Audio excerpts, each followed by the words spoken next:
ज्ञानाधाय कर्माणि संगं त्यक्त्वा करोति यः लिप्यते न स पापेन पद्मपत्रमिवाम्भसा।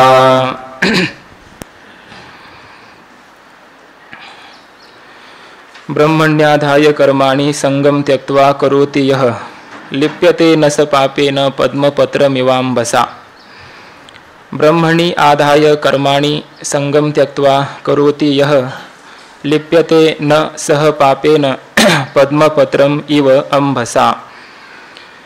यः संगं त्यक्त्वा कर्माणि ब्रह्मणि आधाय करोति सह अंभसा पद्मपत्रम इव पापेन न लिप्यते। प्रस्तुत या 5व्या अध्यायामध्ये कर्मसन्यास योग असं या अध्यायाचं नाव आहे। कर्मयोगानेच प्राप्त होणारा हा जो कर्मसन्यास आहे त्याचं वर्णन या अध्यायामध्ये केलेलं आहे। अर्थात या अध्यायाची जी दिशा आहे ती कर्मयोगातून कर्मसन्यासाकडे आणि त्याद्वारा ज्ञानप्राप्तीच्या द्वारे मोक्ष प्राप्ती अशा प्रकारचा एक क्रम किंवा या संपूर्ण अध्यायाची दिशा आहे। कर्मयोगाचं अनुष्ठान अगोदर घडल्याशिवाय खऱ्या अर्थाने नैष्कर्म्य किंवा ज्याला कर्मसन्यास असं म्हणतात त्या कर्मसन्यासाची योग्यता प्राप्त होत नाही आणि कर्मसन्यासाची योग्यता प्राप्त झाल्याशिवाय त्यालाच भाष्यकारांच्या भाषेमध्ये कर्मसन्यास म्हणजेच ज्ञाननिष्ठा ज्ञानाची योग्यता अशी ज्ञानाची योग्यता प्राप्त होत नाही। म्हणून कर्मयोग हा या अध्यायामध्ये विशेष रूपानं प्रतिपादन केलेला आहे। कर्मयोग हाच कर्मसन्यासाला कारण ठरतो, त्याद्वारा ज्ञानाला कारण ठरतो आणि त्याद्वारा मोक्षाला कारण ठरतो।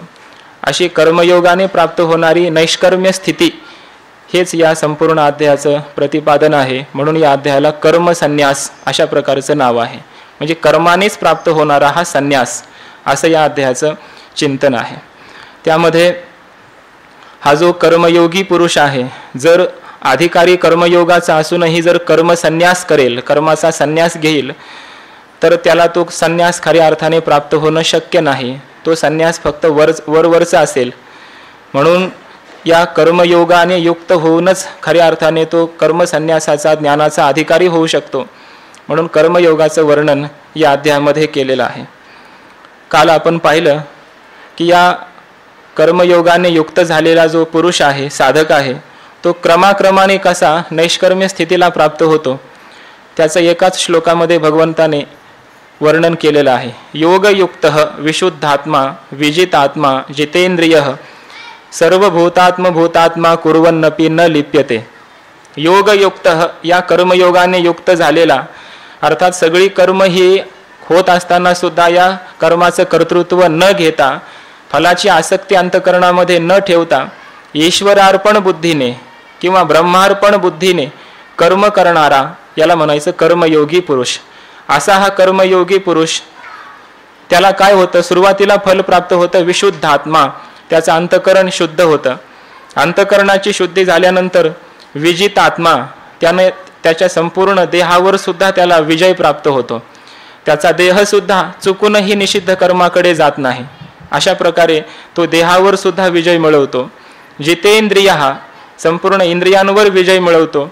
अंतकरणाची शुद्धी झालेली होत असते आणि अशा स्थितीमध्ये सर्व भूतात्मा ज्ञान प्राप्त होतं आणि ज्ञानाच्या द्वारे तो सर्व भूतांचा आत्मा होतो। म्हणजे सर्व भूतात्मा, सर्वभूत म्हणजे सगळी प्राणी मात्र, आणि आत्मभूत ज्याचा आत्मा सर्वभूत झालेला आहे आणि आत्मभूत झालेला आहे। सर्वभूत म्हणजे जड रूप संपूर्ण विश्व, जड विश्व सर्वभूत या पदाने घेतलेला आहे। आत्मभूत म्हणजे संपूर्ण चेतन विश्व, ज्याचा आत्मा आणि संपूर्ण हे जगत हे संपूर्ण ब्रह्ममय अशा प्रकारचं झालेलं आहे। असा ज्याचा आत्मा झाला, संपूर्ण ब्रह्ममय असा झाला, असा सर्व भूतात्मा तो कुर्वन्नापि न लिप्यते। असा तो जो पुरुष आहे त्यानं जरी या आता ज्ञानोत्तर दशेमध्ये कोणतीही कर्म केली तरी तो कोणत्याही कर्माने न लिप्यते, लिप्त होत नाही। असा हा कर्मयोगाचा महिमा इथून या श्लोकापासून पुढे संपूर्ण कर्मयोगाचाच महिमा, कर्मयोगाच्या मार्गाने जाणारा जो साधक आहे त्या साधकाला प्राप्त होणारी जी फलश्रुती आहे याचंच वर्णन या पूर्ण अध्यायामध्ये पुढे केलेलं आहे. असा जो साधक आहे तो जीवनमुक्त होतो आणि जीवनमुक्त अशा प्रकारचा झाल्यामुळे त्याच्याकडून कोणतीही कर्म जरी घडली तरी सर्व कर्म करत असताना सुद्धा तो निरहंकार अशा प्रकारचा असतो. कोणती कर्म सगळी घडतात, पश्यय शृण्वन स्पृशय जिघ्रन अश्नन गच्छन स्वपय श्वसन ही सगळ्या प्रकारची कर्म तो करतो.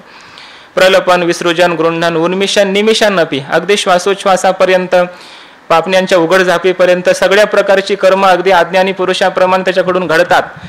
पण त्याची समजूत मात्र नैव किंचित करोमि इति युक्तः मन्येत तत्वविद असा जो युक्तः कर्मयोगाने युक्त झालेला आणि शेवटी आत्मस्वरूपापर्यंत गेलेला असा हा तत्ववेत्ता पुरुष, तो तत्ववेत्ता पुरुष मात्र नैव किंचित करोमि इति मन्यते, मी काही करतच नाही, या कोणत्याही कर्माचा करता मी नाही अशा प्रकारे त्याची जाणीव असते, त्याची समजूत असते. आणि त्यामुळे इंद्रियाणी इंद्रियार्थेषु वर्तन्ते, संपूर्ण इंद्रियच त्यांच्या त्यांच्या विषयाकडे प्रवृत्त होत आहेत. मी मात्र या विषयाकडे प्रवृत्त होत नाही. मी मात्र ब्रह्मस्वरूप आहे, मी आत्मा आहे, व्यापक आहे, माझ्या ठिकाणी कोणत्याही प्रकारची क्रिया होत नाही. कर्मणी अकर्मयः पश्येत, हे जसं पाठीमागे सांगितलं तेच वर्णन इथेही आहे. सगळी कर्म अशा प्रकारची होत असताना सुद्धा जो स्वतःला अकर्ता अभोक्ता अशा प्रकारचा मानतो, आत्मस्वरूपाविषयीचा जो असंगत्वाचा निश्चय पक्का झालेला आहे, त्यामुळे तो कोणत्याही कर्तृत्वामध्ये नाही, कोणतंही कर्तृत्व आपल्या ठिकाणी घेत नाही. जसं म्हटलं आत्मानं चेत विजानीया दयमस्मी इति पुरुषः किमिच्छन कस्य कामाय, किमिच्छन असं म्हणत असताना भोग्याभाव सांगितला आहे, विषयाचा अभाव झाला. कारण आत्मनः अन्यस्य सर्वस्य दृढ मिथ्यात्व निश्चयात, टीकाकार म्हणतात तिथं की आत्मस्वरूपाहून अन्य असणारे संपूर्ण पदार्थ हे निश्चित रूपानं दृढ अशा प्रकारे मिथ्याच आहेत असा पक्का निश्चय झाला असल्यामुळे त्याला भोग्याचाच अभाव झाला, पदार्थाचाच अभाव आहे. अन्य पदार्थाचा अभाव असल्यामुळे कशाची इच्छा करेल. आणि कस्य कामाय, कुणाच्या इच्छेकरिता, कुणाच्या भोगाकरिता, भोक्तृत्वाचा अभाव झाला, भोक्त्याचा अभाव झाला. कारण आत्मनः असंगत्व निश्चयात, टीकाकारांनी म्हटलेलं आहे, आत्मस्वरूपाच्या विषयी असंगत्वाचा पक्का दृढ असा निश्चय झाला असल्यामुळे भोक्त्याचा अभाव झाला. मी भोक्ताच नाही, माझ्याशी कोणत्याही विषयाचा पदार्थाचा संबंधच नाही, कोणताच संबंध माझा या पदार्थाशी होऊ शकत नाही. अगदी तुम्ही म्हणाल आध्यात्मिक तादात्म्य संबंध तरी, तर तोही संबंध खऱ्या अर्थाने माझा या कोणत्याही पदार्थाशी होऊ शकत नाही. असंगधिस्थ जीव हा असं म्हटलेलं आहे. खऱ्या अर्थाने या बुद्धीचा सुद्धा त्या आत्म्याशी कोणताच संग नाही अशा प्रकारे आध्यात्मिक तादात्म्य संबंध सुद्धा फक्त मान्यापुरता अशा प्रकारचा आहे, संगती लावण्यासाठीचा आहे. कोणताच संबंधो नास्ती इत्यर्थ, कोणताच संबंध आत्मस्वरूपाचा कोणत्याच पदार्थाशी नाही. असा असल्यामुळे असंग आहे आत्मा, निष्क्रिय आहे, व्यापक आहे. असा असल्यामुळे माझा कोणत्याच पदार्थाशी जर संबंध नसेल आणि कोणत्याच प्रकारच्या अंतःकरणामध्ये इच्छाच नसेल, दुसरा पदार्थच नसेल, भोक्तृत्वाचा अभाव झाला असेल, भोग्याचा अभाव झाला असेल, अशी जर स्थिती प्राप्त झाली असेल तर तो कोणत्या कर्माने लिप्त होईल. म्हणून इंद्रिया आणि इंद्रियार्थेषु वर्तन्ते अशाही प्रकारची जी त्याच्याविषयीची संगती सांगितलेली आहे भगवद्गीतेने किंवा भगवंताने सांगितली, तो असं सुद्धा म्हणत नाही खऱ्या अर्थाने की माझी इंद्रिय विषयाकडे प्रवृत्त होत आहेत, मी नाही प्रवृत्त होत, असं सुद्धा तो नाही म्हणत. त्याची इंद्रिय होत आहेत विषयाकडे प्रवृत्त, तो नाही होत हे दुसरे म्हणतायत त्याच्याकडे पाहणारे, तो ही संगती लावत बसत नाही. बाबा सांगत असतात संगती लावणारा खरा वेदांती नसतो, लुच्चा वेदांती असतो तो. खरा वेदांती संगती लावत बसत नाही म्हणजे संगती लावूच नाही. खऱ्या अर्थानं संगती लावण्यासाठी वेदांत नसतो, तो आपल्या अंगावर वडून घेण्यासाठी असतो. त्या रूपानं राहावं, लोकांनी संगती लावावी. ते देखोनी लोकू पिसे करता म्हणते, ते काय म्हणायचं ते लोकांना म्हणू द्या, भले ते लोक पिसे का असनात. तो ज्ञानोबा म्हणतात पिशे लोकू करता म्हणते, त्यांनी म्हणू द्या, पण कोणीही म्हणू द्या, पण तू म्हणू नको, हे लोक पिशे आहेत हे तू नको म्हणू. आणि हे लोक मला करता म्हणतात असं तू नाही म्हणायचं, हे ज्ञानोबा म्हणतील, हे महापुरुष सांगतील, ओळखून घेतील त्याच्याविषयी. अशा प्रकारची त्याच्या पूर्णपणे निश्चया वाचून त्याचा हा निश्चय झालेला असतो. तो असाही निश्चय करत नाही की मी आत्मा आहे, मी असंग आहे, मी ब्रह्मरूप आहे आणि माझी इंद्रिय माझे संपूर्ण देह विषयाकडे प्रवृत्त होत असला तरी मी होत नाही, असंही तो म्हणत नाही. असं म्हणण्या वाचून, अशा निश्चया वाचून त्याचा निश्चय पक्का असतो, मी आत्मरूप आहे असा. आत्मरूपाने सदैव नित्य अशा प्रकारचा तो राहतो. आणि असा असल्यामुळे त्याला कोणतेही कर्म कुर्वन्नपि कोणतेही कर्म करत असताना देखील तो खऱ्या अर्थाने तो काहीच करत नाही, असा तो महापुरुष आहे. असा एवढ्या मोठ्या अवस्थेपर्यंत एषा ब्राह्मी स्थिती पार्थ नैनाम प्राप्य विमुह्यती असं जे म्हटलं, या ब्राह्मी स्थितीपर्यंत तो गेला, तो कर्मयोगानेच गेला. अशा ह्या कर्मयोगाचा महिमा या पूर्ण अध्यायामध्ये वर्णन केलेला आहे. असा जो महापुरुष आहे तो या कर्मयोगाच्या द्वारे इथपर्यंत गेला. पण ही जी त्याच्या अगोदर त्यानं जी ही संपूर्ण योगयुक्त होऊन कर्मयोगाने युक्त होऊन जे कर्म केले होते ते कशा करता केले होते, त्या कर्माचं फल त्याला कोणतं प्राप्त झालं होतं, त्याच्या साधक अवस्थेत त्यानं जी कर्म केले होते त्या कर्मयोगाचं वर्णन या 2 श्लोकामध्ये केलंय. आता इथून पुढे 10व्या श्लोकामध्ये आणि 11व्या श्लोकामध्ये या पुढच्या याचं वर्णन केलंय की त्यानं साधक अवस्थेमध्ये असताना जी कर्म केली, कर्मयोगाचं आचरण केलं, ते कशा करता केलं, कसं आचरण केलं आणि त्या कर्मयोगाचं फल त्याला काय प्राप्त झालं, या 3 गोष्टींचं वर्णन या 2 श्लोकामध्ये केलेलं आहे. त्यातला हा 10वा श्लोक आहे. ब्रह्मण्याधाय कर्माणि संगम त्यक्त्वा करोति यः लिप्यते न सह पापेन पद्मपत्रम इव अंबसा. यः संगम त्यक्त्वा, जो आसक्तीचा पूर्णपणे त्याग करून म्हणजे फलासक्तीचा त्याग करून ब्रह्मणी आधाय कर्माणि ब्रह्मणी आधाय करोति, सगळे कर्म करतो पण ब्रह्मणी आधाय ब्रह्मस्वरूपाच्या ठिकाणी, भाष्यकार म्हणतात ईश्वरे, ईश्वर स्वरूपाच्या ठिकाणी ईश्वराला सगळे कर्म समर्पित करून मग करोती, अशी कर्म करतो. कर्म करोती, कर्माणी करो, सगळे कर्म करतो. सर्व म्हणजे नित्य नैमित्तिक आदी जे काही शास्त्रविहित कर्म आहेत ते सर्व कर्म करतो, पण आसक्तीचा त्याग करून, फलासक्तीचा त्याग करून करतो. हा कर्मयोग आहे. आणि ब्रह्मणी आधाय ब्रह्मस्वरूपाच्या ठिकाणी किंवा ईश्वर स्वरूपाला सगळी कर्म ही समर्पित करतो. तया सर्वात्मका ईश्वरा स्वकर्म कुसुमांची वीरा पूजा केली या होय अपारा तोषा लागी. मग ते पूजे रिझलेनी आत्मराजे वैराग्य सिद्धी देई जय पसायतया. अशी वैराग्य सिद्धी ज्या ईश्वरापासून प्रसाद म्हणून त्याला प्राप्त होते आणि त्याकरिताच ही सगळी कर्म तो ईश्वराला समर्पित करीत असतो. म्हणजे हे सर्व कर्म ईश्वराच्या द्वारे होत आहेत, ईश्वर करून घेत आहे, मी याचा करता नाही. अजून त्याला आत्मस्वरूपाच्या विषयीचा असंगत्वाचा निश्चय झालाय असं नाही, पण ही सगळी कर्म ईश्वर करून घेत आहे. ही काय वृक्षाचे ही पान हाले ज्याची सत्ता असा आहे. अनेन जीवेन आत्मना अनुप्रवेश, प्रत्येक या नामरूपात्मक पदार्थामध्ये जीवात्म्याच्या रूपाने ईश्वराचाच प्रवेश आहे. म्हणून सगळी क्रिया जेवढी चाललेली आहे त्या ईश्वराच्या सत्ता स्फूर्तीने चाललेली आहे. म्हणून त्या ईश्वराची सर्व सत्ता असल्यामुळे हे संपूर्ण कर्म सुद्धा त्या ईश्वर स्वरूपात होत आहेत, ईश्वराकडून होत आहेत. माझं याच्यामध्ये काही कर्तृत्व नाही. अशा रूपाने तो संपूर्ण कर्म ईश्वराला समर्पित करतो आणि म्हणजे कर्तृत्वाचा अहंकार घेत नाही. आणि संगम त्यक्त्वा, कोणत्याही फलाची आसक्ती अंतःकरणामध्ये तो ठेवत नाही. असा कर्तृत्वाचा अहंकार आणि फलाची आसक्ती सोडून कर्माणी करोती, कर्म करतो, मात्र कर्म करणं सोडत नाही. भाष्यकारांनी त्याला उदाहरण दिलंय. भृत्यः इव स्वाम्यर्थम सर्वाणी कर्माणी करोती. एखाद्या सेवकाप्रमाणे, जसं सेवक हा संपूर्ण कर्म आपल्या स्वामीसाठी करत असतो, मालकासाठी करतो, पण त्याच्यापासून तो कसल्याही प्रकारची त्यांना अपेक्षा जणू करू नये, अशा प्रकारचा भृत्य. आणि हा भृत्य मात्र असा आहे, भृत्य हा इव दृष्टांतच आहे. हा व्यवहारातला भृत्य किमान महिन्याची पगार तरी घेत असेल, स्वामीसाठी कर्म करतो, पण फलाची आसक्ती थोडी तरी अंतःकरणामध्ये आहे. हा व्यावहारिक एखादा भृत्य असा असेल, पण हा भृत्य हा सेवक मात्र असा आहे. मोक्षे अपि फले संगम त्यक्त्वा. भाष्यकारांनी शब्द वापरलाय, मला मोक्ष प्राप्त व्हावा अशाही प्रकारची इच्छा अंतःकरणात याच्या नाही. ईश्वरासाठी कर्म करायचं, ईश्वराला समर्पित करायचं, यापासून काय मिळवायचं काहीच नाही. माझं काम आहे सेवा करणं, सेवाभाव, फक्त सेवा ते आवडी उच्चारावे नाम भेदाभेद काम निवारोनी. याच्यामध्ये आम्हाला दुसरं काहीच मिळवायचं नाही, प्राप्तव्यच काही नाही, काहीच नाही, फक्त सेवा करायची आहे. फक्त आमचं तुमची सेवा करणं हेच आमचं कर्तव्य आहे. तुम्ही आमचे स्वामी आहात आहे ना, आम्ही तुमचे सेवक आहोत, तुम्ही आमचे देव आहात, उपास्य आहात, आम्ही तुमचे उपासक आहोत. इतकी उपासना दृढ व्हावी लागते. ही अशी जर उपासना असेल तर हीच उपासना खऱ्या अर्थाने खरा कर्मयोग ठरतो. ही उपासना खरा उपासना योग ठरतो आणि ही ज्ञानयोगापर्यंत घेऊन जाणारी ठरते. मोक्षाची ही अपेक्षा अंतःकरणात नसेल आणि अशी सेवा जर होत असेल तर तो ईश्वर आहे, तो थोडाच या सेवकाला सेवकच ठेवणार आहे. तो त्याला तर सर्व काही समजतं. जरी तो म्हटला की मला नको हे सगळं काही, तरी तो ईश्वर देणारच आहे. न मागता तो ईश्वर देणारच आहे. असं त्याला हा ज्ञानयोगाची योग्यता त्याला प्राप्त होते.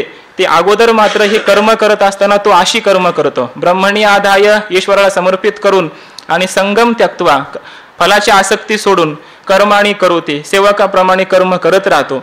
असा जो कर्म करणारा पुरुष आहे, साधक आहे, कर्मयोगी आहे, तो मात्र अंभसा पद्मपत्रम इव, ज्याप्रमाणे पाण्याने ते कमलाचं पत्र, कमलपत्र ते कमळाचं पान ज्याप्रमाणे लिप्त होत नाही, पाण्यामध्येच ते उगवलं, पाण्यातूनच ते वर आलं, परंतु त्या पाण्यामध्ये राहूनही त्या पाण्याच्या कोणताही संस्पर्श त्या कमळाच्या पानाला सुद्धा होऊ नये, अशा प्रकारचं पाण्यात राहून जसं ते पाण्यापासून असंग कमलपत्र राहावं, कमळाचं पान राहावं, त्याप्रमाणे हा संपूर्ण जगामध्ये राहतो, कर्मात राहतो, सगळी कर्म करतो, पण त्या कर्माचं कर्तृत्व आपल्या ठिकाणी घेत नाही, फलाची आसक्ती घेत नाही. असं असल्यामुळे कोणताही संग संबंध त्या कर्माशी आपला ठेवत नाही, आणि असं असल्यामुळे पापेन न लिप्यते, तो पापाने लिप्त होत नाही.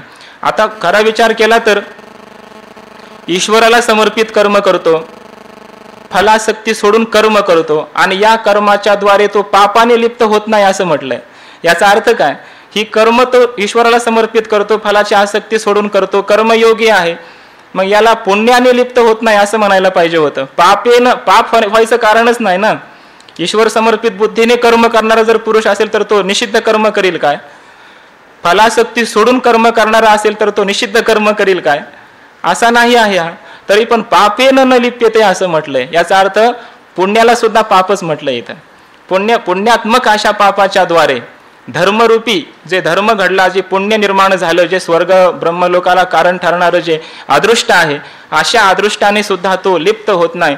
म्हणजे लोकांतराच्या प्राप्तीला कारण ठरत नाही त्याचं हे कर्म कारण ठरतं.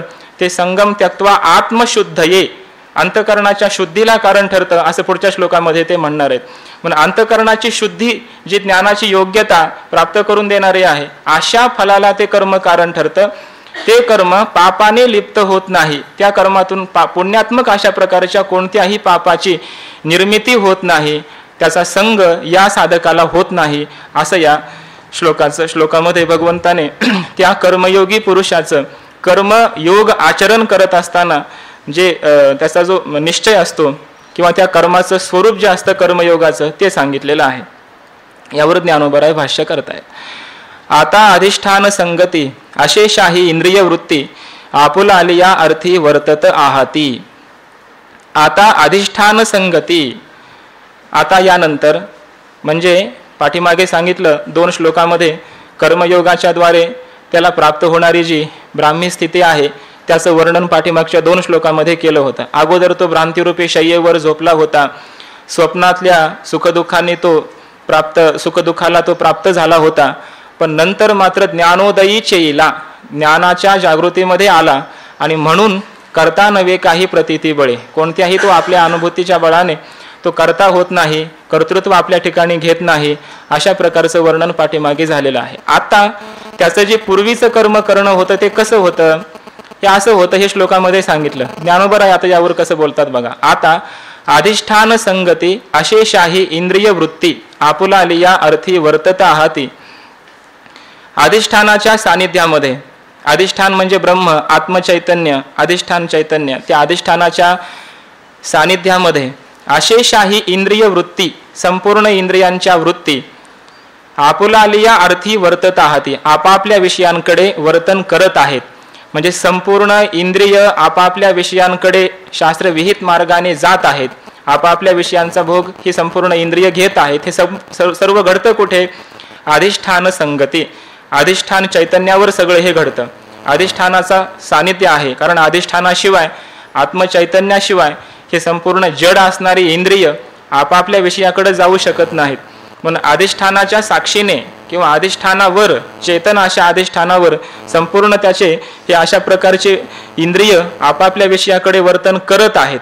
पण हे असं सगळं होत असताना सुद्धा त्याचं कसं कर्म असतं ते, तर त्या कर्मापासून तो अत्यंत अलिप्त राहतो. पूर्णपणे त्या कर्माचं कर्तृत्व आणि फलाची आसक्ती तो मात्र ते घेत नाही. अधिष्ठान चैतन्याच्या सानिध्यामध्ये हे संपूर्ण काही होत आहे, अधिष्ठानावर सगळ्या गोष्टी ह्या घडत आहेत, इंद्रियांचे व्यापार होत आहेत, पण त्या कोणत्याही व्यापारानं तो युक्त होत नाही. कसा होत नाही त्यासाठी माऊलीने उदाहरण दिलंय. दीपाचेनी प्रकाशे गृहीचे व्यापार जैसे देही कर्म जात तैसे योगयुक्ता. दीपाचेनी प्रकाशे, दिव्याच्या प्रकाशामध्ये किंवा प्रकाशाने गृहीचे व्यापार जैसे, ज्याप्रमाणे घरामधील संपूर्ण व्यापार होत असतात, पण त्या दिव्याच्या प्रकाशाचा त्या घरातील कोणत्याही व्यापाराशी कोणताही संबंध नसावा, त्याप्रमाणे देही कर्म जात तैसे योगयुक्ता, त्या योगयुक्त कर्मयोगाने युक्त असलेला जो पुरुष आहे त्या पुरुषाला मात्र त्याच्या देहामध्ये होणारे तैसे कर्म जात, तशा प्रकारचे सर्व कर्म होत असतात. म्हणजे ज्याप्रमाणे तो दिव्याचा प्रकाश, त्या प्रकाशामध्ये सगळी कर्म व्हावीत, पण त्या प्रकाशाचा त्या कर्माशी, त्या घरातील कोणत्याही व्यापाराशी संबंध असू नये. तो दिवा ज्याप्रमाणे साक्षी रूपाने फक्त असावा, त्या घरामध्ये कोणी आलं कोणी गेलं सर्वांचं प्रकाशन त्यानं केलं, पण त्या दिव्याचा मात्र त्या कोणत्याही पदार्थाशी संबंध झाला नाही. असंच त्या दिव्याचा प्रकाश ज्याप्रमाणे अलिप्त राहावा. आणखी असंच उदाहरण दिलं ना ज्ञानोबरायांनी, असंच एक दिव्याचं उदाहरण दिलंय साक्षीत्व सांगण्यासाठी. जैसा दीपू ठेविला परिवरी कवना ते नियमी ना निवारी, कवन कवने व्यापारी वर्तत राहते हेही नेणे. या घरामध्ये कोण आलं कोण गेलं, कोणाला थांबवणं, कोणाला येऊ नको म्हणणं, कोणाला जा येथून घरातून असं म्हणणं, तो दिवा काही करत नाही. कवना ते नियमी ना निवारे, कवन कवने व्यापारी वर्तत राहते हेही नेणे. कोण कोणता व्यापार करत आहे त्याला हेही माहिती नाही, पण सर्वांचं प्रकाशन शेवटी त्या कर्माच्या अभावाचंही प्रकाशन तो दिवा ज्याप्रमाणे करतो, त्याप्रमाणे हा साधक संपूर्ण कर्म होत असताना सुद्धा या अधिष्ठान चैतन्याच्या प्रकाशावर सगळी कर्म होत आहेत. आणि असं त्याला पूर्णपणे परोक्ष ज्ञानाने तरी किमान कळलेलं असतं.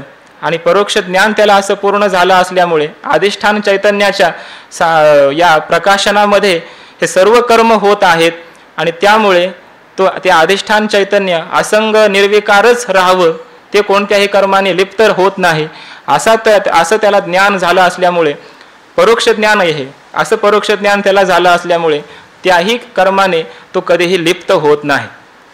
दीपाचेनी प्रकाशे गृहीचे व्यापार जैसे देही कर्म जात तैसे योगयुक्ता. तो कर्मे करी सकळे परी कर्मबंधा नाकळे जैसे न सिंपे जळी जळे पद्मपत्र. तो सकळे कर्म करी, संपूर्ण कर्म तो करत असतो, परी कर्मबंधा नाकळे, कोणत्याही कर्माच्या बंधनामध्ये तो आकळत नाही, सापडत नाही. जैसे न सिंपे जळी जळे पद्मपत्र, ज्याप्रमाणे पद्मपत्र त्या कमळाचं पान जळी जळे न शिंपे, त्या पाण्यामध्ये राहूनही त्या पाण्याने लिप्त होत नाही, युक्त होत नाही, त्या पाण्याचा स्पर्शही त्या कमळाच्या पानाला होऊ नये.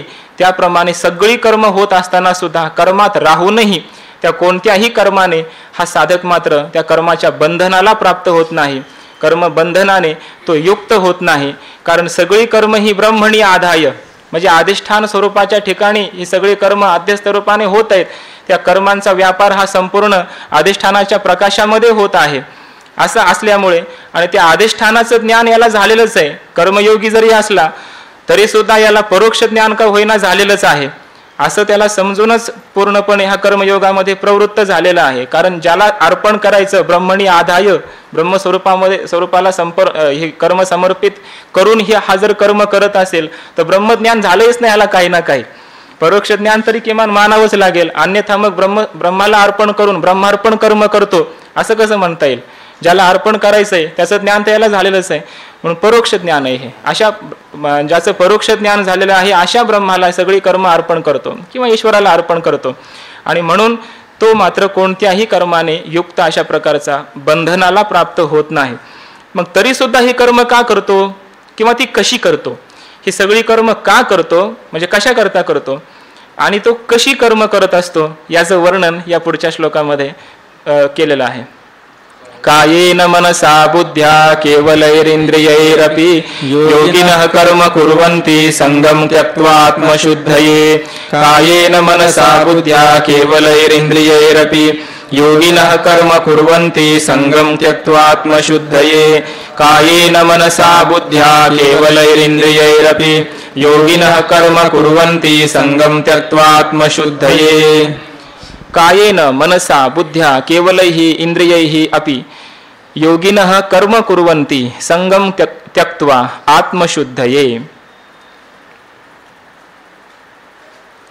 योगिनः कायेन मनसा बुद्ध्या केवलैः इंद्रियैः अपि आत्मशुद्धये संगम त्यक्त्वा कर्म कुर्वन्ति. योगिनः म्हणजे हे संपूर्ण कर्मयोगी, कर्मयोगाचा अनुष्ठान करणारे साधक. कायेन मनसा बुद्ध्या, शरीराच्या द्वारे, मनाच्या द्वारे, बुद्धीच्या द्वारे, केवलही इंद्रियही, केवळ इंद्रियांच्या द्वारे. भाष्यकारांनी असं म्हटलंय की इथं केवलही इंद्रियही असं जे आहे, हा केवल शब्द सर्वीकडे लागू करायचा आहे. केवलेन कायेन, केवलेन मनसा, केवलया बुद्ध्या आणि केवलही इंद्रियही असा केवल हा शब्द सगळीकडे लावायचा आहे. केवळ शरीराने कर्म करतो कधी कधी कधी. आता याचं माऊलींनी फार मजेशीर व्याख्यान केलेलं आहे. केवळ शरीराने कर्म करणं म्हणजे काय, केवळ मनाने कर्म करणं कसं असतं, केवळ बुद्धीचं कर्म कोणतं आहे आणि केवळ इंद्रियांचं कर्म हे कसं आहे, हे इतर भाष्य तर आपल्या समोरच आहे. भाष्यामध्ये काय हे फारसं वर्णन असं काहीच केलं नाही. 2-4 पंक्तीमध्ये याच्यावरचं भाष्य संपवलंय. फक्त केवळ हा शब्द सर्वीकडे लागू करा असं सांगून भाष्य संपवलं भाष्यकारांनी. पण याच्यावर माऊलींनी खूप विस्तारानं वर्णन केले. केवळ शारीरिक कर्म कोणतं, केवळ ऐंद्रियिक कर्म कोणतं, केवळ मानसिक कर्म कोणतं, केवळ बौद्धिक कर्म कोणतं, याचं वर्णन माऊलींनी केलेलं आहे. असे कर्म ही सगळी हे योगी पुरुष करत असतात. पण कसं, संगम त्यक्त्वा, संघाचा त्याग करून, आसक्तीचा त्याग करून ही सगळी कर्म करतात. म्हणजे फलासक्ती सोडून करतात. कशा करता करतात, आत्मशुद्धये कुर्वन्ति, आत्म्याची शुद्धी व्हावी म्हणून करतात. आत्मा म्हणजे अंतःकरण, अंतःकरणाची शुद्धी व्हावी याच हेतूने, म्हणजे लोकांतराची प्राप्ती व्हावी म्हणून करत नाहीत, हे यातून सूचित केलंय. या कर्माच्या अशा कर्मयोग आहे ना, हा कर्मानुष्ठान आहे. या कर्माच्याच द्वारे स्वर्गाची पण प्राप्ती होऊ शकते, ब्रह्मलोकाची प्राप्ती होऊ शकते, त्यासाठी सुद्धा कर्मयोग आहेच आहे. पण हा कर्मयोग हा निष्काम कर्मयोग आहे, हा खरा कर्मयोग आहे, हा सकाम कर्मयोग नाही. कर्मयोग त्यालाच म्हणावं की जो निष्काम असतो. जर त्या कर्माने अंतःकरणाची शुद्धीच्या द्वारे आत्मस्वरूपाशी योग होत नसेल, प्राप्ती होत नसेल, आत्मस्वरूपाशी संबंध जर नसेल त्या कर्माचा काहीच, तर त्याला कर्मयोग नाही म्हणत, त्याला सकाम कर्म एवढंच म्हणतात फक्त. सकाम कर्माला कर्मयोग नाही म्हटलेलं खऱ्या अर्थाने. कर्मयोग त्यालाच म्हणतात की जो निष्काम, जे निष्काम कर्म केलं जातं, निष्काम कर्मालाच कर्मयोग म्हणतात. सकाम कर्माला कर्मयोग नाही म्हणत, ते सकाम कर्म इतकंच त्याला म्हणायचं. हा निष्काम कर्मयोग आहे. अंतःकरणामध्ये कोणत्याच प्रकारची आसक्ती नाही आणि तरी सुद्धा आत्मशुद्ध हे अंतःकरणाची शुद्धी व्हावी एवढ्याच करिता फक्त हे कर्म केले. कारण चित्तस्य शुद्धये कर्म, चित्ताच्या शुद्धीसाठीच फक्त कर्माचा उपयोग आहे. नतु वस्तू उपलब्धये, वस्तू काय पुढं काय, वस्तुसिद्धीर विचारेण न किंचित कर्म कोटिभिः, वस्तूची सिद्धी म्हणजे ब्रह्मसिद्धी, ब्रह्मज्ञान हे मात्र विचारानेच होणार आहे. करोडो कर्म केले तरी होणार नाही. कारण नास्त्य कृतः कृतेन, परमात्मा हा निष्क्रिय आहे. निष्क्रिय अशा त्या ब्रह्मस्वरूपाची प्राप्ती कर्माने कधीही होणं शक्य नाही. आणि शिवाय हा बंध मिथ्या आहे. मिथ्या पदार्थाची निवृत्ती ज्ञानानेच होत असते. अनेक कारण आहेत. म्हणून हे कर्म फक्त अंतःकरणाच्या शुद्धीला कारण ठरणार आहे. ब्रह्मज्ञानासाठी ही अंतःकरणाची शुद्धी कारण ठरणार आहे. म्हणून अंतःकरणाच्या शुद्धीसाठी म्हणून ही सगळी कर्म हे योगी पुरुष, कर्मयोगी पुरुष करत असतात. आता हे संघ सोडून कर्म करणं आणि केवळ शरीराने, केवळ मनाने, केवळ बुद्धीने आणि केवळ इंद्रियांनी हे कसं कर्म, कोणत्या कोणत्या प्रकारचं कर्म होतं याच्या उदाहरणादाखल आणि दृष्टांतादाखल ज्ञानोबरायांनी याचं वर्णन केलेलं आहे. अगोदर ज्ञानोबराय वर्णन करतात केवलेन कायेन, केवळ शरीराच्या द्वारे जे कर्म होतं ते कसं कर्म आहे त्याचं वर्णन करतात.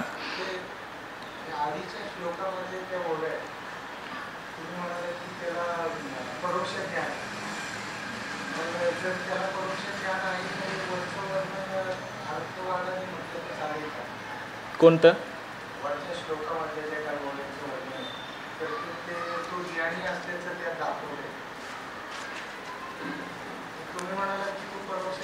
हा नाही, ते ओव्या आहेत ना, आपण ह्या ओव्यांचं चिंतन करताना हे ज्ञानीपुरुषाचं वर्णन चाललंय असं नेहमी वर्णन या ओव्या आपण त्यासाठी प्रमाण म्हणून देतो.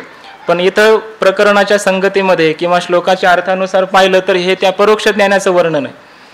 हे ब्रह्मज्ञानी म्हणजे अपरोक्ष ज्ञान झालेल्या पुरुषाचं हे वर्णन नाही. कमळाचं पान ज्याप्रमाणे आलिप्त हा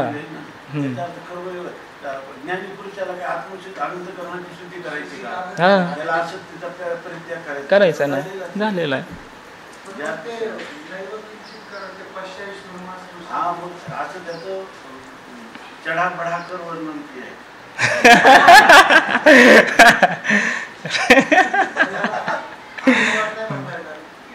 त्याला काय म्हणतात?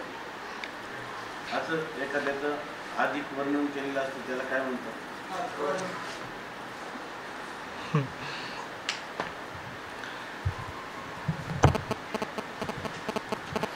आणि कर्म करोती असं म्हटलंय ना श्लोकामध्ये जे आहे, संगम त्यक्त्वा आणि ब्रह्मणी आधाय कर्म करोती.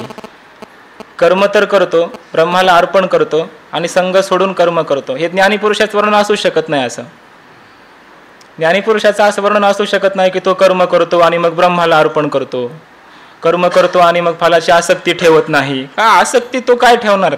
त्याला आसक्तीच राहिली नाही कोणतीच, तर ठेवत नाही. पुन्हा कर्म करोती असं म्हटलंय, कर्माणी करोती, सगळी कर्म करतो. ज्ञानीपुरुष कशाला कर्म करत बसेल?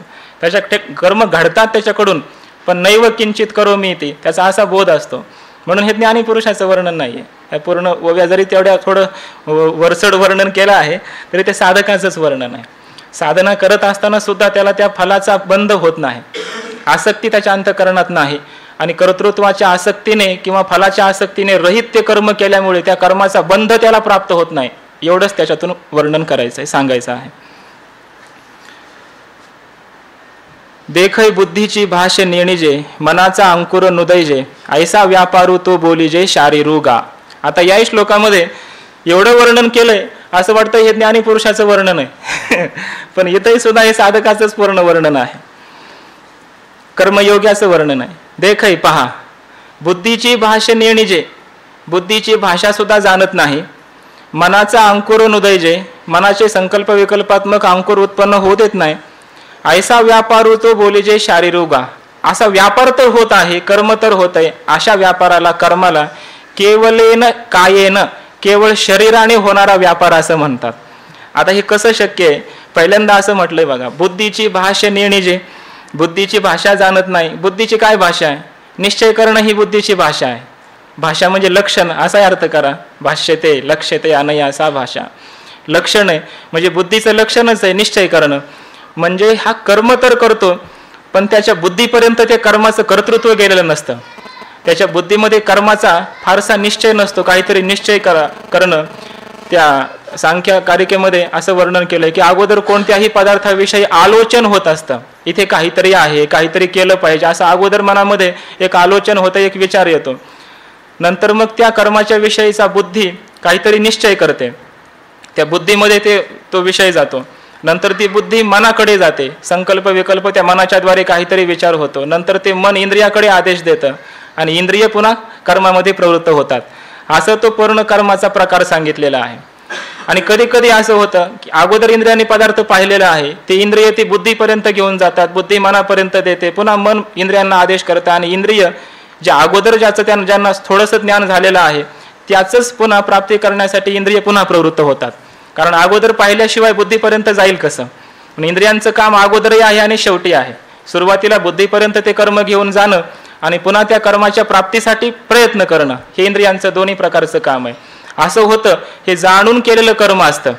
पण याचं कर्म मात्र असं आहे, बुद्धीपर्यंत हे कर्म तर गेलं नाही. जाणून विचार करून काहीतरी निश्चय करून मला हे करायचं आहे, हे मी मिळवणारच, अशा प्रकारचा काहीतरी निश्चय करून मग ते कर्म केलं असं नाही. होते शरीराकडून काहीतरी कर्म, शरीर काहीतरी कर्म करतंय, पण बुद्धीपर्यंत मात्र हे कर्म गेलं नाही. मनाचा अंकुर नुदैजे, मनाचा जो संकल्प विकल्पात्मक अंकुर आहे तोही उत्पन्न होत नाही. म्हणजे संकल्प करत नाही, मी हे कर्म करीन अशा प्रकारचा संकल्प करणं, किंवा हे करू का नको अशा प्रकारचा विकल्प, अथवा हे कर्म मी करीन आदरिले सिद्धी नेईन, येणे संकल्पेही जयाचे मन विटाळेना. मनाचा अंकुर नुदैजे, आहे का नाही? असं तो कर्म करतो. हे कर्म मी करीन असा संकल्प किंवा आदरिले या कर्माचा आरंभ केलाय, आता याचं सिद्धीपर्यंत मी घेऊनच जाईल. बुद्धीची भाषा आहे ना, ती बुद्धीची भाषा आहे. हे निश्चित मी पूर्ण करीन अशा प्रकारे सिद्धी नेईन आणि हे कर्म मी करीन अशा प्रकारचे संकल्प, विकल्प, बुद्धीचा निश्चय, असं हे जे सगळे संकल्प आहेत यांनी ज्याचं मन विटाळत नाही, असं या सर्वांनी युक्त होऊन असं बुद्धीचा निश्चय करून, मनाचे संकल्प करून, विकल्प करून मग कर्म करतो असं नाही. केवळ शरीराकडून कर्म होत आहेत पण त्याच्या बुद्धीपर्यंत ते कर्म गेलेत, ते निश्चय करतो आणि मग करतो असं नाही. असं कसं शक्य आहे बरं हे सगळे कर्म होणं? याला केवळ शारीरिक कर्म असं म्हणायचं. हे कसं शक्य आहे? कर्म होत असेल तर बुद्धी पुरस्सरच व्हायला पाहिजे ना. बुद्धीत जर गेले नाही, मनामध्ये संकल्प विकल्पही नाही, तर शारीरिक कर्म कशी घडतील? त्यासाठी माऊलींनी गोड अशा प्रकारचं उदाहरण दिलंय की जे उदाहरण सांगितल्याबरोबर कळल्याबरोबर पूर्ण आपण निसंशय होऊ शकतो. हेच मराठे पर्यशी तरी बाळकाची चेष्टा जैशी योगीये कर्मे करीती तैशी केवळा तनु. हेच मराठे पर्यशी. माऊलींनाही वाटलं असेल की अर्जुनाला कळलं की नाही काय माहिती की केवळ बुद्धीला माहिती होऊ न देता, मनाला काही कळू न देता केवळ शरीराने कर्म घडणं होणं हे कसं शक्य आहे असा कदाचित प्रश्न निर्माण झाला असेल, कळलं नसेल कदाचित अर्जुनाला. म्हणून भगवंताच्या मुखातून ज्ञानोबाराय बोलतायत. माऊली म्हणतात हेच मराठी पर्यशी. जरा सोप्या भाषेमध्ये आता ऐक. पर्यशी मराठी म्हणजे सुलभ रीतीने सोप्या भाषेमध्ये तुला मी सांगतो किंवा मराठी भाषेत सांगतो. संस्कृतमध्ये नसन कळलं तुला भगवंताने सांगितलं ना संस्कृतमध्ये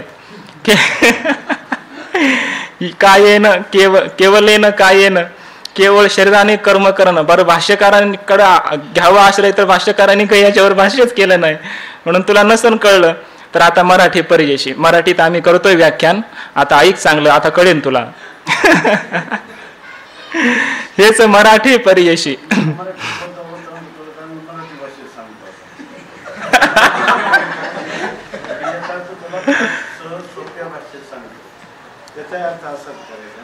हो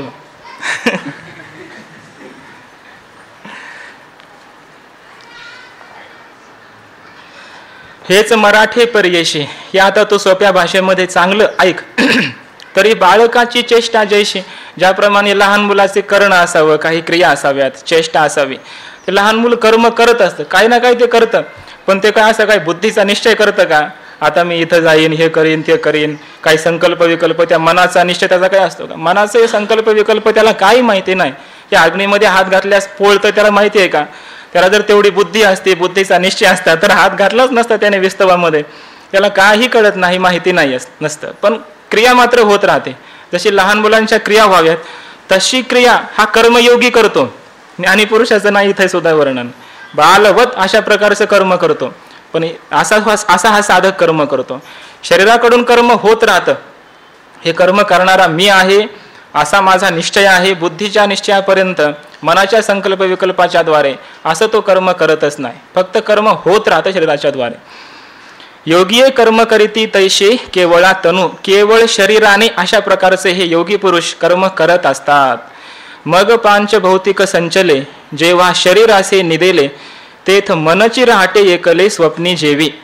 आता इथून पुढे 55व्या ओवीपर्यंत केवळ मनाने कसं कर्म होतं ते सांगतात. केवलेन मनसा, केवळ मनाचं कर्म. म्हणजे आता ते बुद्धीपर्यंत गेलं नाही, इंद्रियांनाही माहिती नाही ते कर्म, शरीरालाही ते माहिती नाही, केवळ मनाचं कर्म. म्हणजे शरीराला ते कर्म काय घडलं आता हे शरीराला माहिती नाही. अगोदरचं कर्म कसं होतं बुद्धीला माहीत नव्हतं, मनाला माहीत नव्हतं, आहे की नाही? ते फक्त शरीराकडून होत होतं. ते शारीरिक कर्म, केवळ शारीरिक कर्म. आता सांगतात केवळ मानसिक कर्म, की जे कर्म देहालाही माहिती नाही, मनालाही माहिती नाही. आपलं ही मानसिक कर्म म्हणजे बुद्धीला माहिती नाही, देहाला माहिती नाही आणि इंद्रियांनाही माहिती नाही. अशा प्रकारचं केवळ मनामध्येच होणारं कर्म, असं कर्म सांगतात. मग पांच भौतिक संचले, पंचमहाभूतांचं संचलेलं म्हणजे पंचमहाभूतांच्या काय त्याला काय म्हणतात मिलित नाही शरीराचं वर्णन चाललंय. पंचीकरण, पंचमहाभूतांचं हे पंचीकरण होऊन पंचमहाभूतांपासून निर्माण झालेलं संचलेलं, पंचमहाभूत एकत्र येऊन निर्माण झालेलं हे शरीर जेव्हा निदिले असे, जेव्हा हे स्थूल शरीर झोपलेलं असतं सुषुप्तीमध्ये, जेव्हा झोपलेलं असतं तेथ मनची राहटे एकले स्वप्नी जेवी.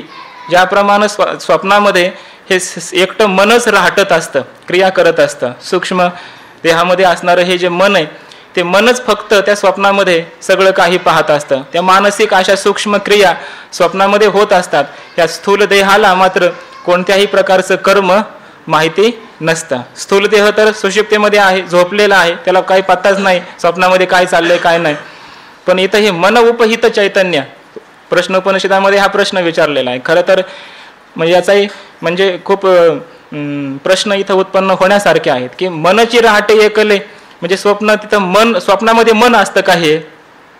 कारण वर्णन तर असं केलं की स्वप्नामध्ये असणारं मनही वेगळं आहे, स्थूलदेहही तिथला वेगळा आहे, इंद्रियही वेगळं, व्यवहारातलं मन म्हणजे सूक्ष्मदेह तिथं असतो स्वप्नामध्ये, असं नाही ना. हे सगळ्या शंका वगैरे 6व्या तरंगामध्ये केल्या ना. स्थूलदेह तर इथंच पडलाय पण सूक्ष्मदेह जातं देशांतराला आणि तिथं स्वप्न बघून येतं, अशी शंका केली ती पूर्व पक्षानं. त्याचंही उत्तर दिलंय की सूक्ष्मदेह सुद्धा इथंच असतो, तिथला सूक्ष्मदेह हा वेगळाच आहे, सूक्ष्मदेह सुद्धा स्वप्न पाहतो असं नाही, असं त्याचं खंडन केलेलं आहे. मग मनची राहटे एकले हे कोणतं मन आहे? मनच एकटं स्वप्नामध्ये क्रिया करत असतं, स्थूल देहाला पत्ता नाही, असं ओवीचा सरळ अर्थ होतो. हे कोणतं मन आहे? त्या प्रश्नोपनिषदामध्ये असा प्रश्न विचारला आहे की ह्या स्वप्नाचा द्रष्टा कोण आहे, स्वप्न कोण पाहतं, असा प्रश्न एक विचारलेला आहे. आणि त्याचं उत्तर दिलंय मनोदेव एषः देव, म्हणजे मनोदेव स्वप्नम पश्यति, या स्वप्नाला पाहतो, मन स्वप्नाला पाहतं, असं उत्तर दिलेलं आहे. आणि कोणतं मन? मन उपहित चैतन्य असा अर्थ केलाय. कारण या सगळ्या ज्या अवस्था आहेत त्या जीवाच्याच आहेत ना. सुषुप्ती कोणाची अवस्था आहे? जीवाचीच अवस्था आहे. तिथं प्राज्ञा अभिमानी आहे, जागृती जीवाचीच एक अवस्था आहे. अंतकरण उपहित चैतन्याची म्हणजे जीवाची, साभास अंतकरण विशिष्ट चैतन्य जीव, त्या जीवाचीच ही अवस्था आहे. स्वप्न ही जीवाचीच अवस्था आहे, म्हणून तो जीवच त्या ठिकाणी सगळी स्वप्न पाहत असतो. मन उपहित असणारं जे चैतन्य आहे त्यालाच देव असं म्हटलंय आणि तेच त्या ठिकाणी स्वप्न पाहतं असं वर्णन केलंय. आणि त्या ठिकाणी ते अनेक प्रकारचे देह पदार्थ नवीनच निर्माण होतात आणि त्या संपूर्ण पदार्थांचं, त्या स्वप्नांचं प्रकाशन ते आत्मचैतन्य त्या ठिकाणी करत असतं.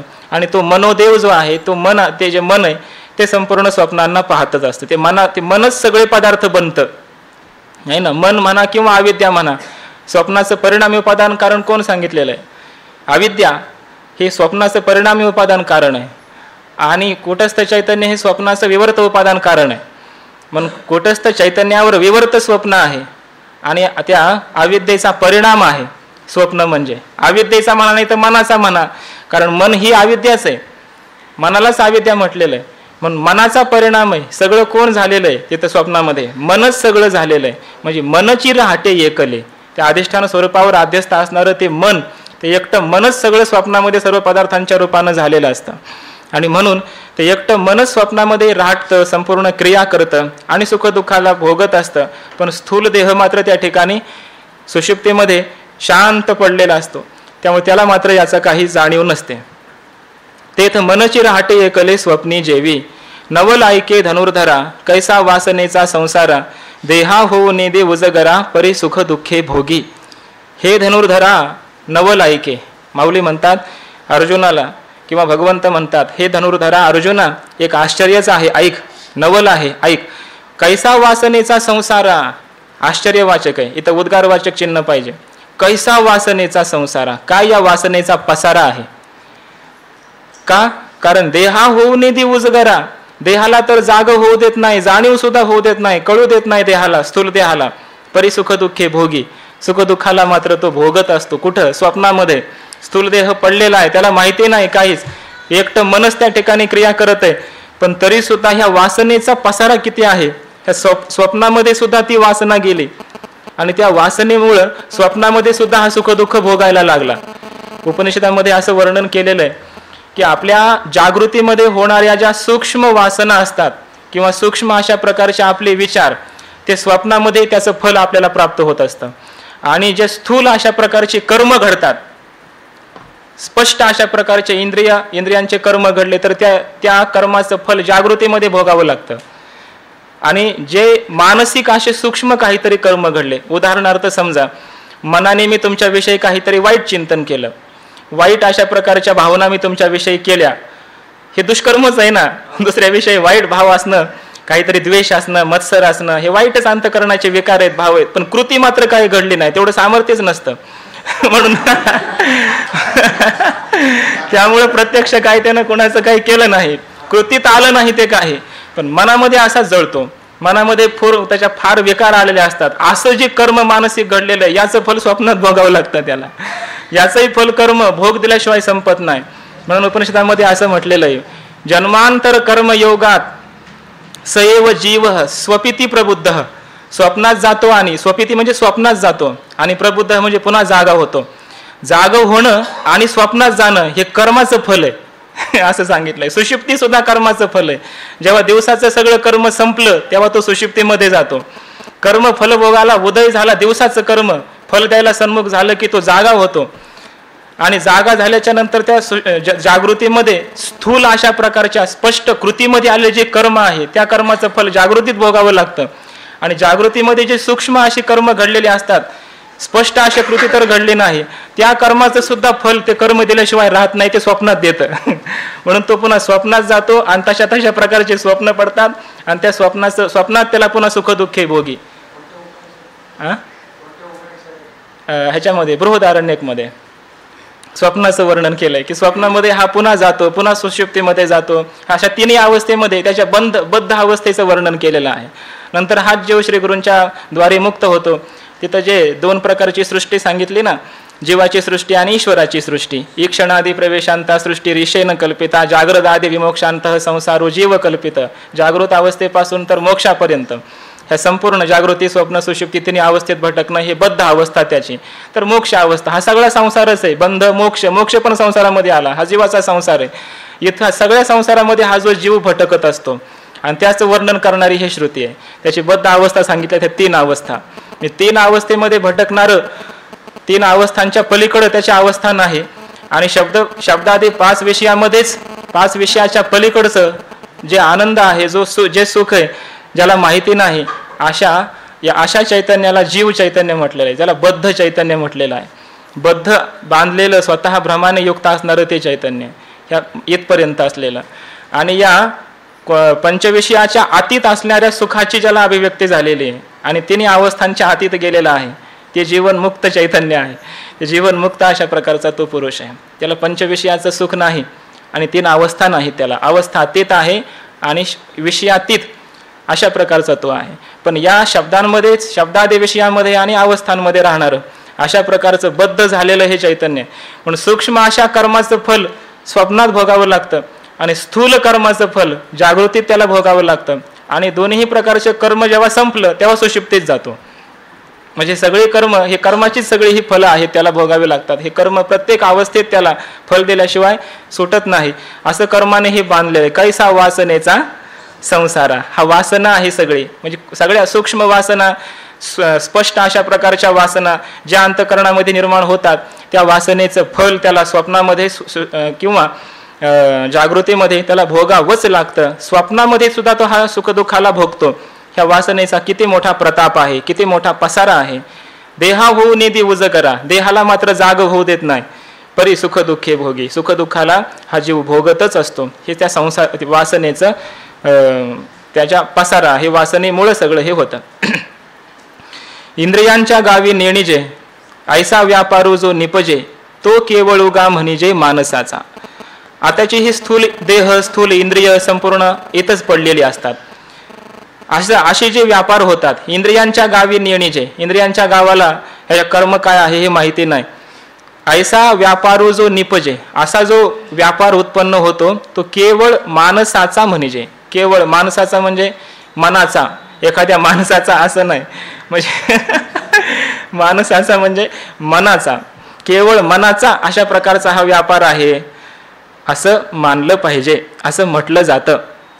योगीये तोही करीती, परी कर्मे ते न बंधी जती, जे सांडिले आहे संगती अहम भावाची. हे कर्मयोगी पुरुष असंही कर्म करतात, हे सगळं कर्म असं करत राहतात, परंतु कर्मे ते न बंधी जती, कर्माने मात्र ते बांधले जात नाहीत. कशामुळे? जे अहमभावाची संगती सांडिली आहे. त्यांच्या अंतःकरणामध्ये अहमभाव, मी करता, हे कर्म मी केलं, अशा प्रकारची अहमभावाची, अहंकाराची संगती त्यांनी सोडलेली आहे. अहंकार त्यांनी कधीही आपल्या अंतःकरणात निर्माणच होऊ दिला नाही. हे मी केलं असं ते कधी म्हणतच नाहीत. असं असल्यामुळे त्यांना या कोणत्याही कर्माचं फल किंवा कर्माचा बंध प्राप्त होत नाही. म्हणजे असे मानसिक कर्म केवळ करत राहतात ते सुद्धा, पण त्यांना या अशा मानसिक कर्माचा बंध होत नाही. केवळ शारीरिक कर्म करतात, पण त्या शारीरिक कर्माचं बंध त्यांना प्राप्त होत नाही. आता यानंतर पुढे सांगतात बघा, केवळ इंद्रियांचं जे कर्म आहे ते आता सांगतात. जे बुद्धीला माहिती नाही, शरीराला माहिती नाही, किंवा जे मनालाही माहिती नाही, फक्त इंद्रियांकडून मात्र होत आहे, असं केवळ इंद्रियांनी होणारं जे कर्म त्याचं वर्णन करतात. आता झालिया भ्रमहत जैसे पिशाचाचे चित्त, मग इंद्रियांचे चेष्टित विकळू दिसे. आता यानंतर झालिया जैसे पिशाचाचे चित्त, भ्रमहत झालिया. एखादं पिशाच्य असावं, अगोदरच पिशाच्य आहे, त्याचं चित्त आहे आणि ते पुन्हा भ्रमहत झालेलं आहे.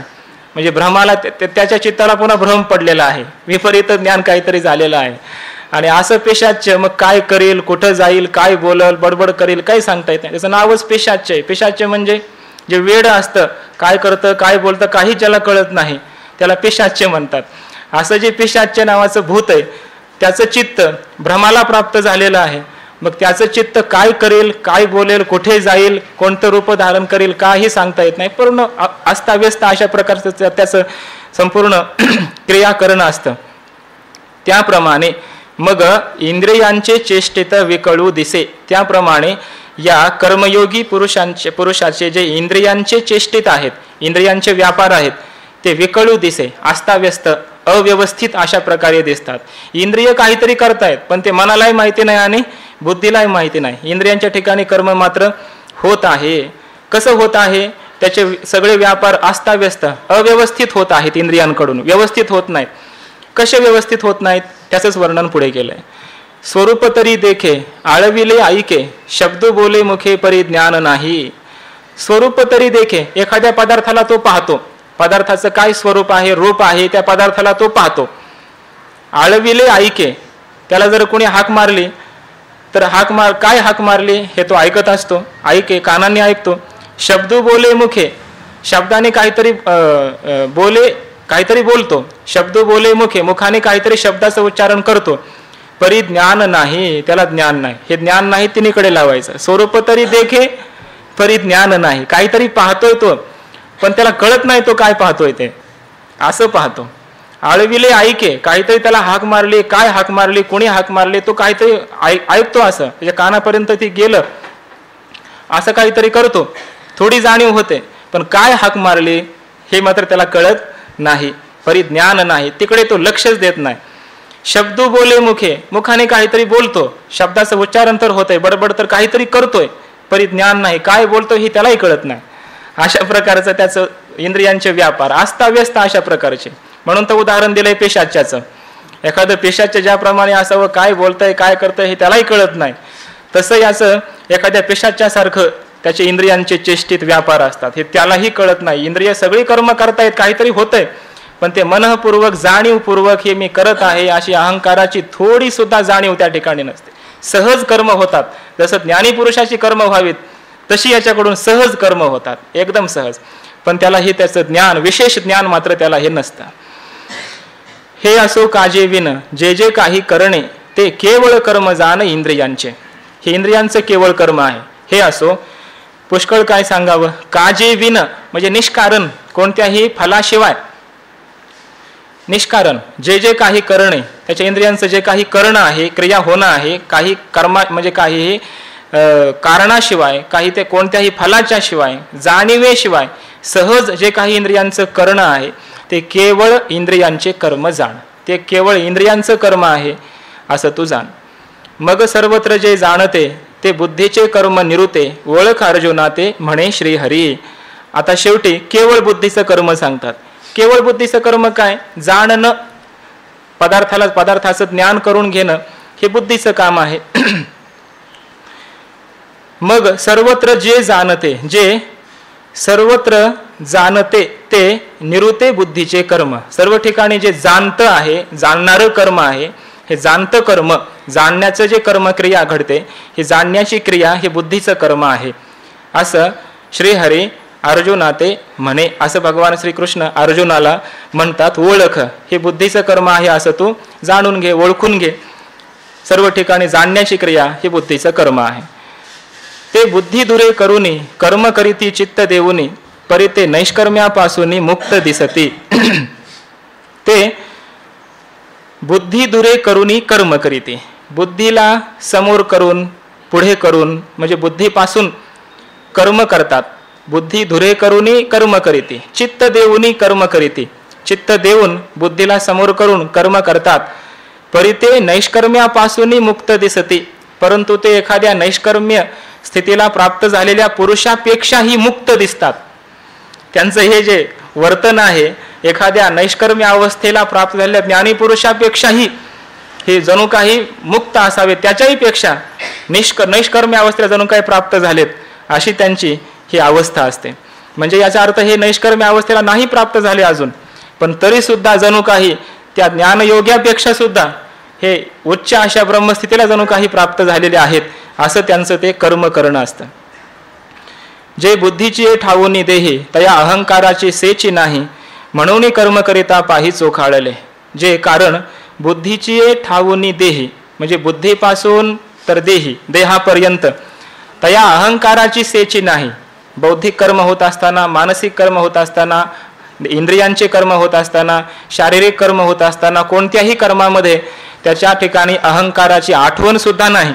म्हणून कर्म करिता पाही चोखाळले. असं कर्म करता करताच ते अत्यंत शुद्ध झाले, चोखाळले, पवित्र झाले, त्यांचं अंतकरण अत्यंत शुद्ध झालं. अगा करिते नवीन कर्म ते चिते नैष्कर्म्य हे जाणती सुवर्म गुरुगम्य जे. अगा अर्जुना, करिते नवीन कर्म ते चिते नैष्कर्म्य, कर्त्याशिवाय कर्तृत्व भावाशिवाय जे कर्म केलं जातं त्यालाच तर नैष्कर्म्य म्हणतात. असं हे जे वर्म आहे, हे चांगलं जे वर्म आहे ते गुरुगम्य जाणते. हे गुरुगम्य श्री गुरूंच्याच द्वारे प्राप्त होण्यास योग्य, कळण्यास योग्य अशा प्रकारचं हे वर्म जे जाणती ते जे जाणतात हे जाणते सुवर्म गुरुगम्य जे. जे गुरुगम्य आहे अशा प्रकारचं वर्म ते जाणते. हे कर्मयोगी पुरुष जाणत असतात की गुरूंच्या हतवटीशिवाय, गुरूंच्या उपदेशाशिवाय अशा प्रकारचं वर्म हे कळणं शक्य नाही. हे वर्म गुरुगम्य आहे, गुरूंच्याच द्वारे कळण्यास योग्य आहे.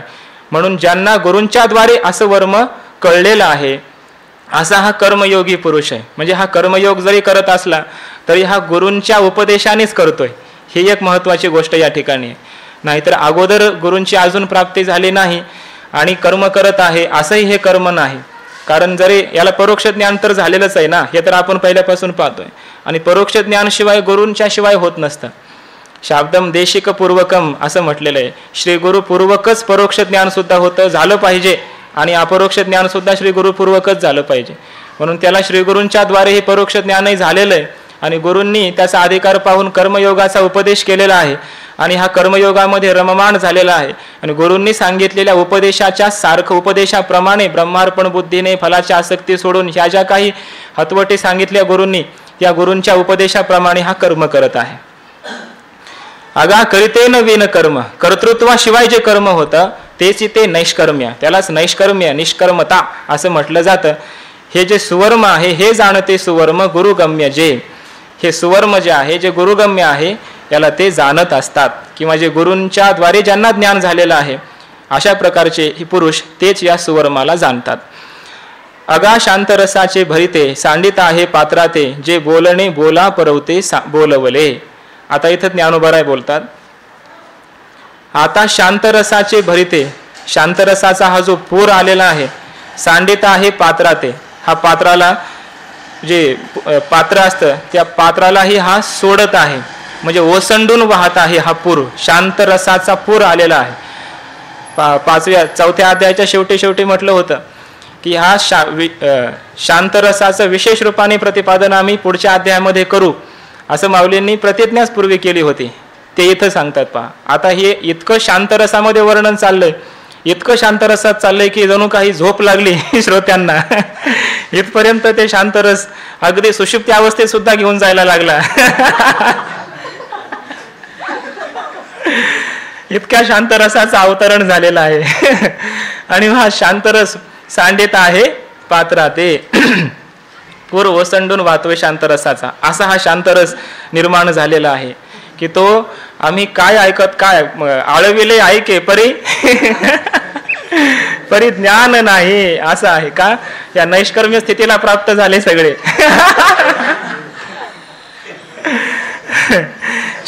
शांतरसाचं भरत आलेलं आहे.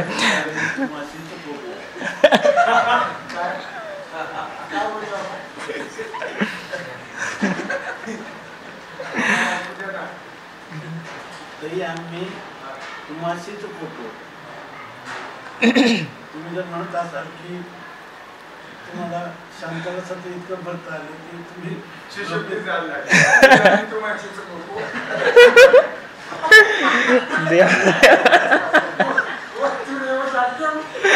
यत्र श्रोतानुभूती.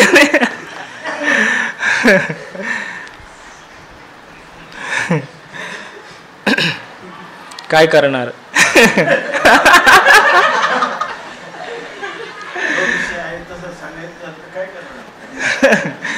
हा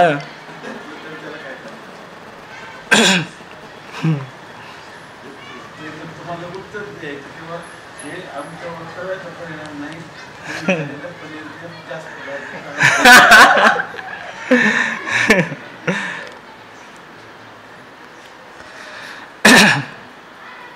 जे शांतरसाचे भरिते सांडित आहे पात्राते. पात्र सोडून हे शांतरसाचा पूर वाहत आहे. शांतरस विशेष रूपाने इथं अवतीर्ण झाला. जे बोलणे बोला परवते बोलवले, कारण हे बोलणं हे बोलण्याच्या अतीत आहे. अशा स्वरूपाच्या विषयी हे सगळं बोलणं चाललेलं आहे. म्हणजे हे सगळं जे वर्णन आहे हे कर्मयोग्याचं वर्णन आहे. हे वैशिष्ट्य आहे माऊलींचं. कर्मयोग्याचं हे असं वर्णन केलंय की शांतरसाचं इथंच भरता आलेलं आहे. अजून तर पुढे ज्ञानयोग, ज्ञान प्राप्त व्हायचं आहे, खरा ब्रह्मरस प्राप्त व्हायचा आहे पुढे. तिथं खरं शांतरस हा स्थिर होणार आहे. पण इथंच हा शांतरस फार ओसंडून व्हायला लागला. त्याच्या ह्या कर्मयोग्याचं वर्णन करता करता इतकी त्याची अवस्था शांतरसामध्ये ज्ञानोबराय सांगतायत. म्हणजे असा कर्मयोग असावा इतका शांत करणारा, जिथं शांतरस प्रगट व्हावा, असं हे कर्म आहे. जे बोलणे बोला परवते बोलवले, हे कर्मयोग्याचं वर्णन करणं म्हणजे ब्रह्मस्वरूपाचं वर्णन असा नाही अर्थ. बोलण्याच्या पलीकडचं बोलणं आमच्याकडून होत आहे याचा अर्थ हे जे बोलण्याच्या पलीकडचं आहे कर्मयोग्याचं वर्णन, हे सुद्धा बोलण्यात सांगता येण्यासारखं नाहीये, शब्दात सांगता येण्यासारखं नाहीये, तरी सुद्धा आम्ही हे शब्दामध्ये आणून बोलतोय आणि त्यामुळे इथं शांतरस मात्र ओसंडून वाहतोय. असं बोलल्यानंतर ज्ञानोबराय म्हणतात हे कुणाला कळेल. त्याचाही काहीतरी अधिकार आहे. तो अधिकार आता समजून घ्या, वक्त्यालाच नाव ठेवू नका. हा असो अतिप्रसंगू.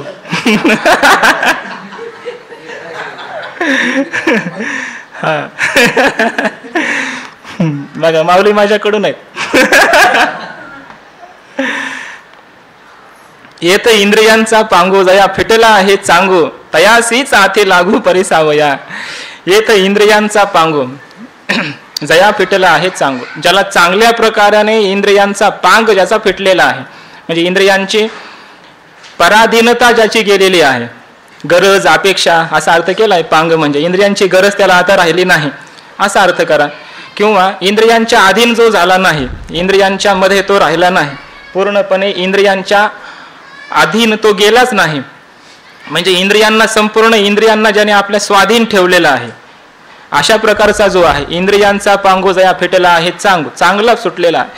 तयासी साथी लागू परिसावया, त्यालाच हे श्रवण करण्यासाठी खऱ्या अर्थाने लागू आथी अधिकार आहे, सवड आहे, म्हणजे अधिकार आहे. त्याचाच खऱ्या अर्थाने या श्रवणामध्ये अधिकारित्व संबंध आहे, त्याचाच इथे श्रवणामध्ये संबंध आहे. त्यालाच हे चांगल्या अर्थाने शांतरसाचं भरत कसं आलं आहे आणि या कर्मयोग्याची अवस्था काय आहे हे तुम्हाला कळेल.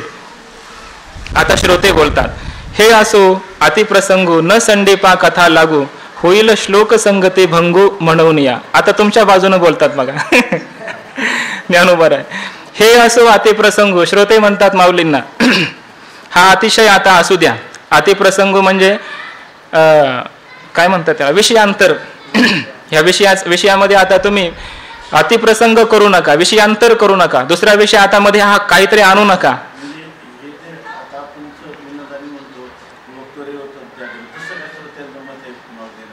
नाही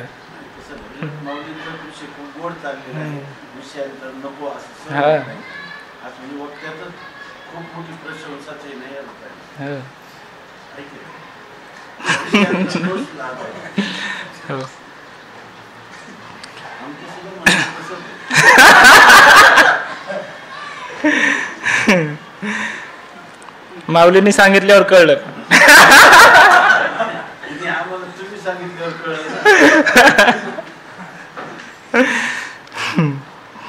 हे असो अतिप्रसंगो न संडीपा कथा लागो. श्रोते म्हणायला लागले आता विषयांतर करू नका माऊली, विनाकारण हे दुसरा विषय कशाला आणता मध्येच. कोणता आणला बरं दुसरा विषय आता इथे? काय विषय चालला होता आणि दुसरा विषय काय आणला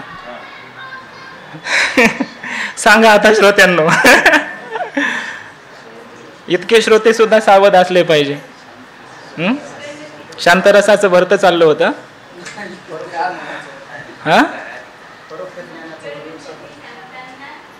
कर सांगा ना, कोणीतरी बोला ना. पांडुरंग महाराज सांगा बरं. कर्मयोगाच्या अवस्थेचं वर्णन चाललं होतं, हा विषय सुरू होता. मध्ये कथांतर विषयांतर काय झालं, ज्ञानोबा शांतरसाचं वर्णन करायला लागले आहे ना. साहित्य आणलं ज्ञानोबा मध्ये आणि पुन्हा अधिकार सांगितला. अधिकाराचं वर्णन आणि विषयाचं वर्णन हे मध्येच आणलं ज्ञानोबरायांनी. जर तुम्ही इंद्रियांच्या अधीन जर झाले नसाल तर तुम्हाला हे कळेल. हेही बोलायची गरज नाही श्रोत्यांना.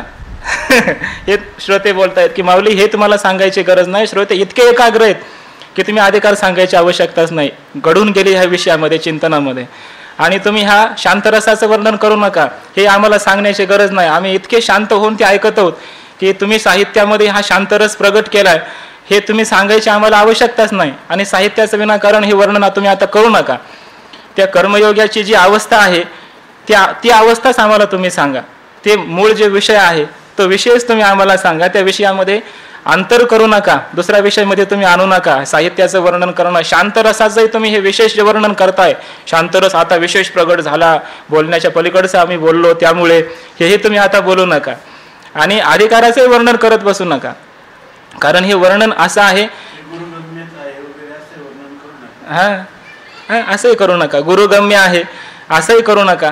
कारण हे तुम्ही जे वर्णन करताय ते आम्हाला सहज कळत आहे, सहज याचं ज्ञान तुम्ही आम्हाला करून देता, हे होतच आहे. हेही आम्हाला पुन्हा हे असं म्हणून तुम्ही आम्हाला वृत्तीवर आणू नका, त्या विषयातून बाहेर आणूच नका. इतके त्या विषयामध्ये श्रोते एकाग्र झालेत. हा अतिप्रसंग आहे. न संडीपा कथा लागो, कथेचा संबंध सोडू नका. होईल श्लोक संगती भंगू म्हणून या. श्लोकाच्या संगतीचा भंग होईल, बिघाड होईल. श्लोकामध्ये जे संगती चाललेली आहे तीच सांगा, जो विषय आहे तोच सांगा. जे मना आकळिता कुवाडे, घागुसिता बुद्धी नातुडे, ते दैवाचेनी सुरवाडे, सांगवले तुझ. श्रोते म्हणतात माऊली तुमच्याकडून हे सगळं वर्णन होत आहे हे आम्हाला माहिती आहे. मना आकळिता कुवाडे, मनाने त्याला अवग्रहण त्याचं करत असताना, आकळत असताना, कुवाडे जे अत्यंत अवघड आहे, कठीण आहे, हा नाही, मनाने ज्याचं चिंतन केलं जात नाही अशा प्रकारचं जे आहे. घागुसिता बुद्धी नातुडे, कितीही घासाघीस करून खटपट करूनही त्या बुद्धीलाही जे आतुडत नाही, सापडत नाही, असं जे बोलणं आहे ते दैवाचेनी सुरवाडे तुझं सांगवले. दैवाचा अतिशय, दैवाची जी अनुकूलता आहे ही संपूर्ण म्हणजे सौभाग्यानं, खऱ्या भाग्यानं तुमच्याद्वारे तुमच्याकडून हे बोलणं होत आहे, तुमच्याकडून सांगितल्या जात आहे की जे बुद्धीच्या आतीत आहे, मनाच्या आतीत आहे. मनाला जे बुद्धीला सापडत नाही, मनाने ज्याचं चिंतन होत नाही असं बोलणं तुम्ही करत आहात. हे फार दैवयोगाची गोष्ट आहे, भाग्याची गोष्ट आहे. भाग्याने आमचं सर्वांचं किंवा हे सर्वांचं दैव आहे, भाग्य आहे. भाग्याची विशेष अनुकूलता, विशेष भाग्य तुम्हाला प्राप्त झालेलं आहे की त्या दैवामुळे, भाग्यामुळे तुमच्याकडून हे बोलवल्या जात आहे. जे शब्दातीत स्वभावे, ते बोलीची जरी फावे, तरी अनिके काय करावे, कथा सांगे. जे शब्दातीत स्वभावे, स्वाभाविकपणानं जे शब्दाच्या आतीत आहे तेच जर बोलीची भावे जर तुमच्या शब्दामध्येच ते आम्हाला सापडत आहे, प्राप्त होत आहे, ते तरी अनेक काय करावे? अनेक दुसऱ्या विषयाचं कथन करून काय करायचंय? कथा सांगे, जो मूळ विषय चाललेला आहे, जी कथा आहे तीच तुम्ही आम्हाला सांगा. हे जे वर्णन आहे ते शब्दाच्या अतीत आहे, तरी सुद्धा तुम्ही शब्दामध्ये आणून ते आम्हाला सांगता आणि आम्हाला ते कळतं सुद्धा. शब्दामध्ये आणून सांगता, हे कळतंही, आमच्या ध्यानामध्ये येत आहे ही गोष्ट. म्हणून तुम्ही आम्हाला विषयांतर करून त्या शांतरसाचं भरतं कसं झालंय ते नका सांगू, किंवा अधिकाराचा विषय तोही आम्हाला सांगू नका. जी मूळ कथा आहे ते सांगा. हा आरती विशेषो श्रोतयांचा जाणोनी दास निवृत्तीचा म्हणे संवादो दोघांचा परिसोनी परिसा. हा श्रोतयांचा आरती विशेषो जाणोनी, हा श्रोत्यांचा जो विशेष आरती विशेष आहे, म्हणजे विशेष आरती आहे, आवड आहे, उत्कट अशा प्रकारची इच्छा आहे श्रवणाची, मूळ विषय ऐकण्याची, हे जाणून घेऊन निवृत्तीचा दासू म्हणे. श्री निवृत्तीनाथ महाराजांचे जे दास माऊली म्हणतात, संवादो दोघांचा परिसोनी परिसा. ठीक आहे, तुमची आज्ञा तीच आम्हाला पाहिजे होती, तुम्ही आम्हाला आज्ञा द्यावी हीच आमची अपेक्षा होती, म्हणून आम्ही थोडंसं विषयांतर केलं होतं. संवादो दोघांचा, श्रीकृष्ण परमात्मा आणि अर्जुन या दोघांचा जो संवाद आहे तुम्ही ते ऐकून ऐका, परिसोनी ऐका. परिसोनी ऐका याचा एक अर्थ, आतापर्यंत जे ऐकलेलं आहे ते ध्यानामध्ये ठेवा, ते ध्यानामध्ये ठेवून ऐका, पुढचा विषय ऐका. आतापर्यंतचा जो विषय आहे तोही ध्यानामध्ये ठेवून पुढचा विषय ऐका, परिसोनी परिसा. आणि दुसरा म्हणजे परिसोनी परिसा, ऐकून ऐका, अगोदर कानाने ऐकणं पुन्हा मनाने ऐकणं, तशा प्रकारचं अंतकरणात आणणं, आचरणात आणणं, हे दुसरं ऐकणं आहे. मग श्रीकृष्ण म्हणे पार्था ते, आता प्राप्ताचे चिन्ह पुरते, सांगेन तुझं निरुते चित्त देई. मग परमात्मा श्रीकृष्ण अर्जुनाला म्हणतात, आता